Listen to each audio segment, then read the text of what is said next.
The Chinese Philosopher and Religion. We do not make much of religion as it exists on earth. Creed and form are things of no value to us. But we do have at all times a feeling of reverence for, and frequently a desire to worship, the great Creator. We see so plainly here the moving power behind all. We see so clearly that the design is planned to make man the culminating figure in the great scheme of things. And we realize so thoroughly the joy and beauty that accompanies man's progress, that we feel we must give thanks for the wondrous things that pertain to it all. We do not have churches and congregations. We do not have ministers who pray and preach dogma and doctrine. But we do have great leaders who give much of their time in explaining and counseling concerning the progress of the human soul toward its ultimate goal. This goal we do not know, but we do perceive that it leads us more and more, closer and closer, to the infinite power that spreads like a protecting cloak over the entire universe. We feel many times that we do not deserve all the blessings that are poured out upon us. We feel so keenly the graciousness of the Great Spirit in allowing us to partake of all the joy and beauty that we are filled with thankfulness, sometimes almost overpowering us and compelling a prayer of gratitude for it all. We have many philosophers who try to expound the mysteries of the future. We have a few mystics whose souls cling to the unutterable things which they believe await them. But with most of us, we are satisfied to move along quietly, filled with a contentment that is never mod. You will hardly be able to fully understand it until you come. In the busy material life, the soul usually fails to comprehend the grandeur of the Creator's great plan. You may at times think you have glimpses of this plan, but they are reflections only. The full light never reaches you. It is something to feel that there is a Creator. It is a pleasure to imagine there is a plan. But the full significance awaits your arrival on the spirit plane. Then our leader added, Mary says she has wanted to give something like that several times, but never seemed to be able to put it in words. We do pray here, we do worship, we do feel thankful for the many wonderful things which fill our life. But it is so unlike the churches there with their form and ceremony, that we hardly think of calling it religion. Yet it is the very heart and soul of religious experience. Thinking. We were told that the following message, which came through my pencil, was from Professor W. M. James. Critics may claim that it does not sound like his phraseology. They are ever ready to do that. But it should be noted, even by them, that it is quite different in style from many other communications in the book. And such critics should also bear in mind that we have been told many times of the difficulties surrounding the work of communicating, that the idea is impressed on the mind of the medium, but that the phraseology often takes on characteristics of the medium's own writing. When we use the brain to send out a new thought, we are performing an act that is as mysterious as life itself. No one knows how it is done. The process has been studied here for ages, and it is no nearer a solution. We believe that those on higher planes have arrived at some sort of explanation, but life and thought on higher planes take on an ethereal quality that we fail to comprehend. We know that the process of thinking is governed by what we term will. But this only complicates the problem. For we know no more of the working of will power than of the formation of thought.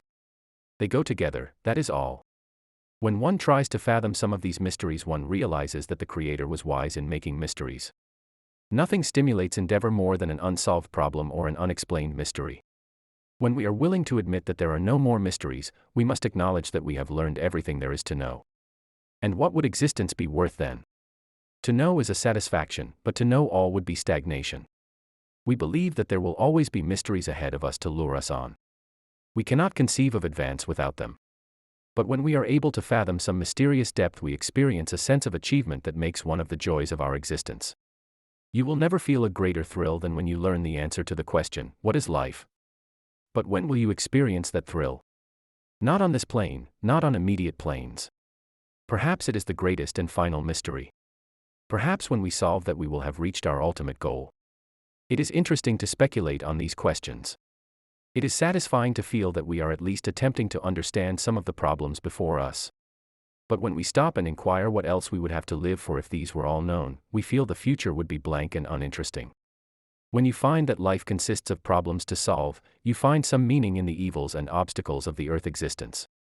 No one could achieve much who met nothing to conquer. No one would find life interesting if he encountered no problems. We grow by striving. We enjoy by conquering. When life grows too distressing because of the problems and obstacles, there is always the knowledge that the greatest hindrances are soon to be passed, and that the future is one where we only strive as we feel the urge. In this future, no necessity demands our labor when the spirit falters. We have no more stimulating thought than the knowledge that we can make our greatest struggles when life is just beginning. That after the first difficulties, the difficulties of the earth life, are overcome, we can choose the time to try to solve other problems, to undertake other tasks. When life on earth is over, the greatest joy comes from feeling that one has mastered the difficulties it held in a masterful way, that is, that one has succeeded in accomplishing satisfactorily all the tasks that have been placed before him. You may never know the supremest joy of overcoming all difficulties until you arrive at life's goal in the infinite future. But you will experience succeeding joys that make existence worthwhile. After the above was written, I turned the pencil over to Sis, and Mary added, We also wish to give you something about our own familiar life here. We are not always probing mysteries. W.M. James to the contrary. Is he still there? No, but we will confess to him when he comes. We have our home life, a real home life of pleasant intercourse and occupation. We have our studies, which of course do include some of the mysteries. And we have travel and entertainment in 1,000 ways. W.M. James forgot for the moment his own love of music, drama, travel, intercourse with friends, and all these go to the making of our happiness here. Well, I am glad you have told us that we do not have to have highbrow mysteries all the time. We would be shut out if you did. This is D. You remember my despair when things got too deep for me? Yes. It is a little easier for you now, is it not? Yes, I have a better comprehension. But I did not have to go very far before reaching my limit, even now. Ghosts. Ghosts are the uneasy spirits who have left some earth duty undone or some wrong unrighted, and they try to go back again. The spirit of one who has committed a crime, or who has wronged someone on earth, is never at rest until the wrong is made right. Let this be a lesson to evildoers. There are uneasy souls here who never have peace because they cannot undo the wrong.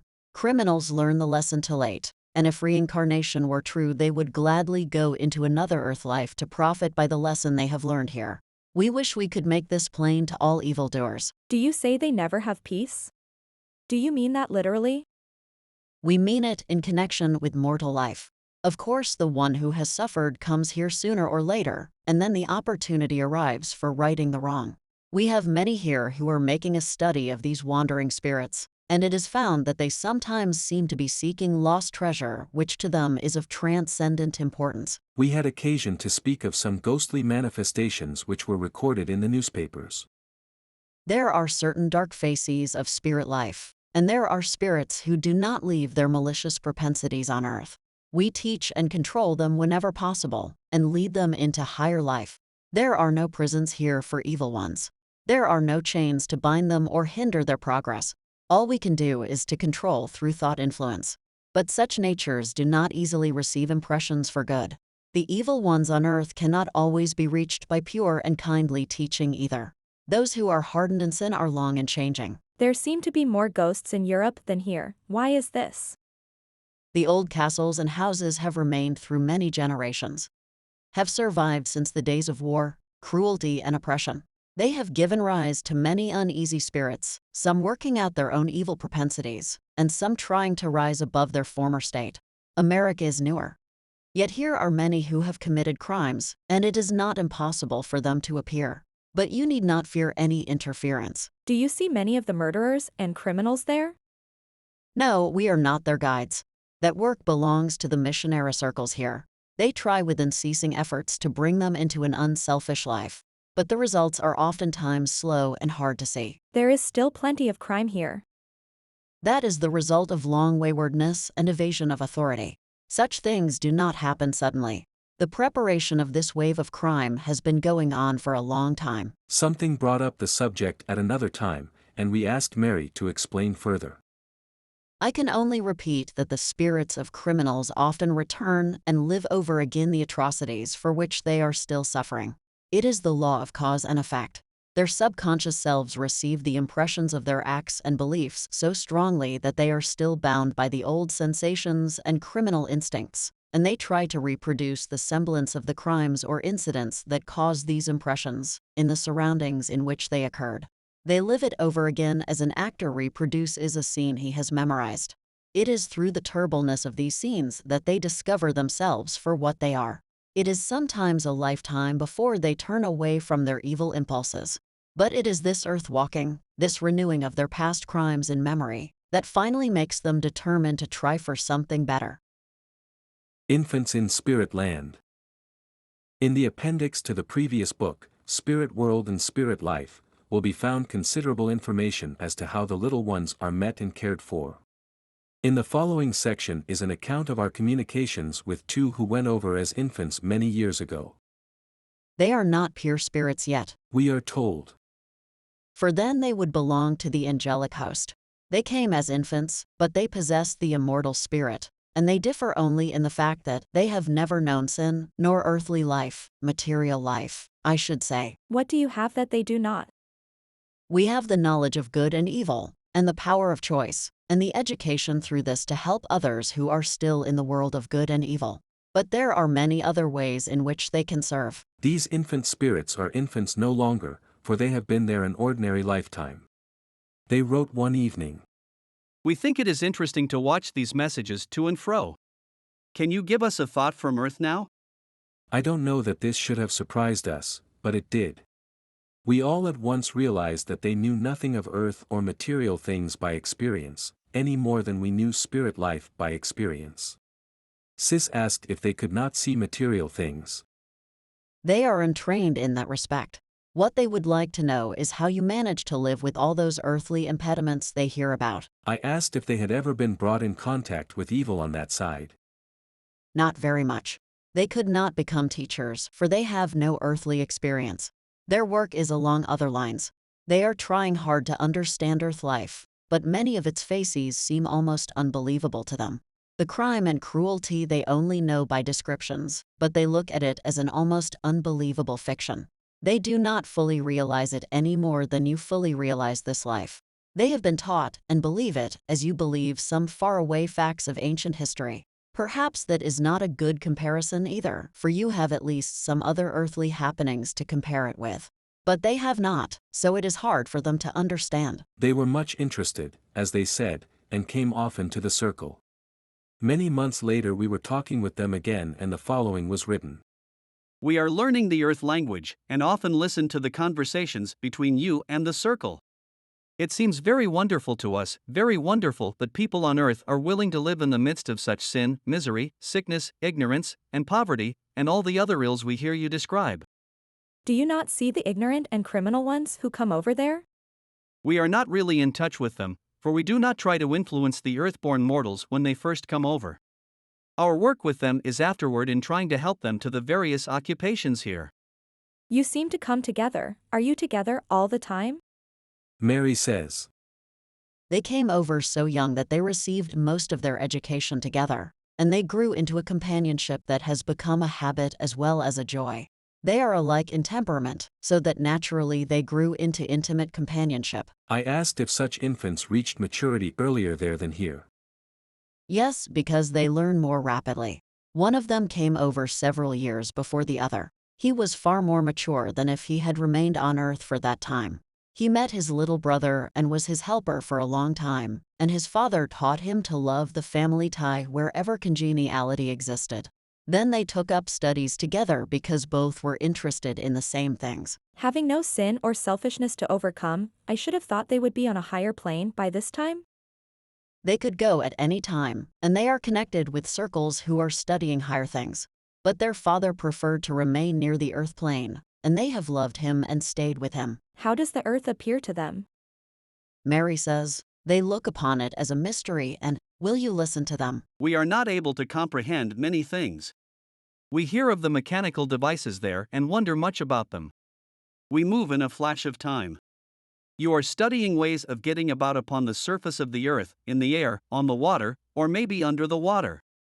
We have heard of your submarines and airplanes, automobiles and railroad trains. It all seems so slow, so difficult, so unnecessary. How do you ever find time to move from one place to another? Then you have to spend so much time in sleep.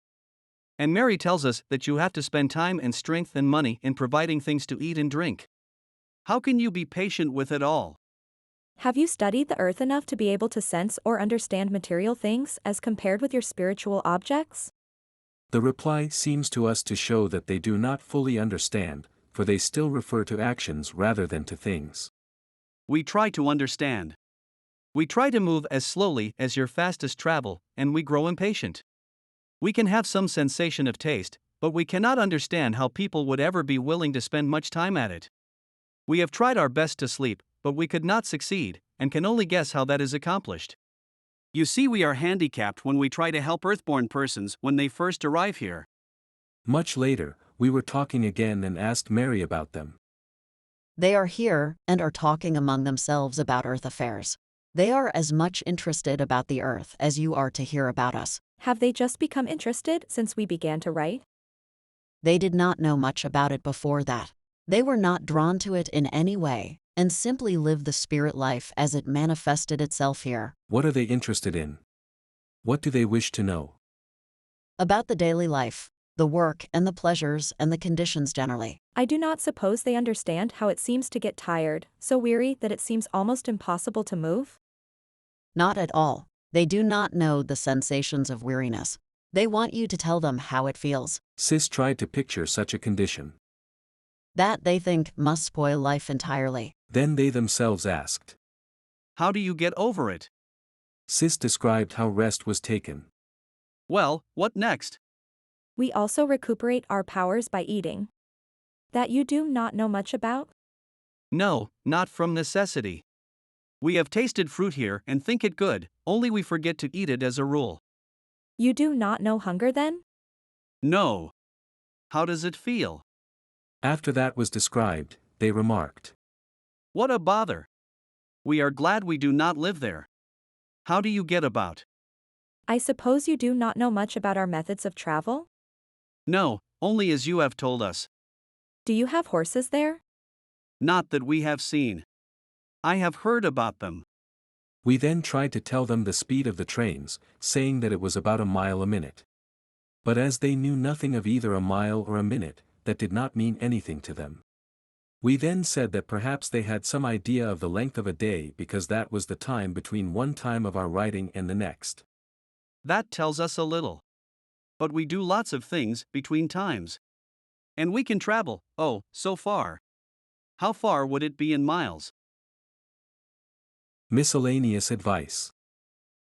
Try to do your own work, your own little task, without fear and without doubt of yourself.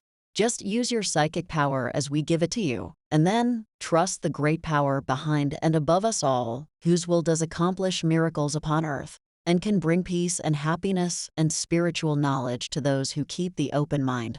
You fear your own mind is writing this.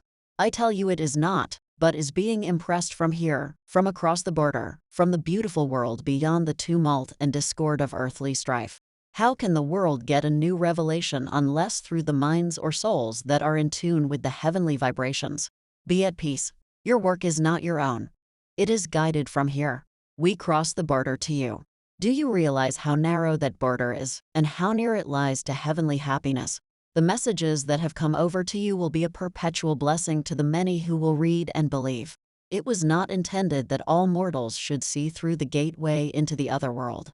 It is not in accordance with the decision of personal free will, personal responsibility, and choice.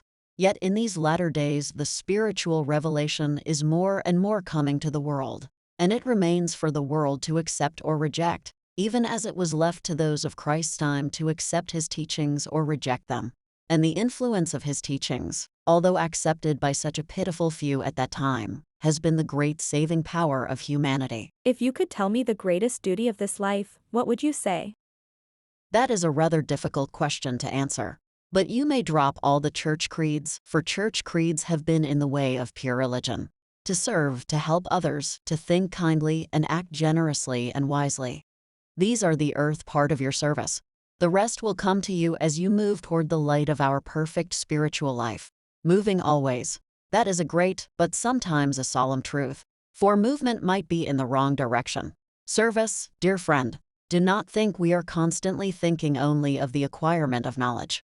Development without service is apt to lead to selfishness. We have a message from one here who has waited some time for a chance to write. He is a man who has been on this side for a long time, but has had little desire to write. But of late he has felt that perhaps he could give something that might be worthwhile. He says, I am not accustomed to expressing my thought, but I would like to try to tell the Earth people that they are straying from the path which leads to happiness here. It is with much sorrow that we see the tendency to turn away from spiritual ideals and seek only the transient and trivial things which amuse. We wish that the idea that they are laying the foundations of their future life now could be impressed upon them. In some way they should be made to understand that the things of the Spirit are the only lasting things. All amusement, all frivolity, vanish at the touch of the death angel. And with most of the members of the human race there is so little left. While writing this, I felt that the complaint against amusement was mostly that it was not lasting, not that it was sinful unless it excluded all else, or that there was no amusement in the spirit world. We mourn over it as we see how little effect our influence has on many. We wish that in some way we could overcome this wrong tendency and instill a little understanding of the vital things of life. Tell the Christians there to serve others by assuring them of the life here, but also that this life depends for its happiness on their own spirit preparation while there. We cannot make the fact too strong that human belief and human activity prepare each mortal for his life here. If the belief and the activity are in the wrong direction, years may pass before they see clearly the true spirit life and come into their own spirit powers. I was one who made the mistake of too much creed, too much of what is called fundamentalism. It overshadowed the love of Christ in my soul, and I wandered in darkness for a long time. Right living. we would like to have you write for a visitor. He is interested in the welfare of those who are continually arriving to begin their life on this side. We will let him write. I am desiring to place before the world some information that seems to me of much importance. I am a lover of humanity, and a sort of caretaker of souls who come to this side. I have studied for many years the various attitudes with which these newcomers view the change. I find almost as many differences as there are different personalities.